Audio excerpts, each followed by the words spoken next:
नमस्कार, SPN 9 news में आपका स्वागत है। महाराष्ट्र में विधानसभा चुनाव से पहले ही भारतीय जनता पार्टी को एक बड़ा झटका लगा है। भारतीय जनता पार्टी के पूर्व विधायक सुधाकर भालेराव ने पार्टी से इस्तीफा दे दिया है और उन्होंने शरद पवार की पार्टी का दामन थाम लिया है। आपको बता दें कि इस वक्त महाराष्ट्र में राजनीतिक हलचल तेज होती हुई नजर आ रही है।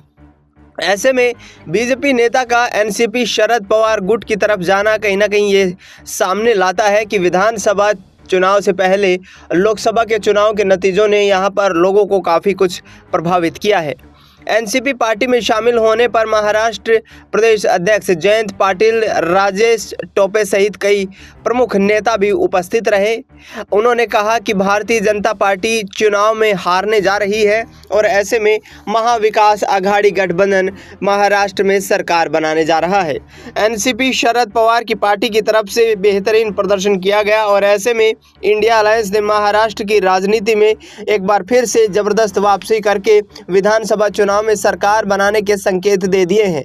महाराष्ट्र में कांग्रेस 13 सीटों पर जीत दर्ज करके सबसे बड़ी पार्टी बनी है, तो वहीं उद्धव ठाकरे की शिवसेना और अजीत पवार से अलग चल रहे शरद पवार की एनसीपी यहां पर भारतीय जनता पार्टी के लिए कड़ी चुनौती बनते हुए नजर आ रहे हैं। अब देखना ये होगा कि आखिरकार किस तरीके से राजनीतिक रणनीतियां तैयार होती हैं।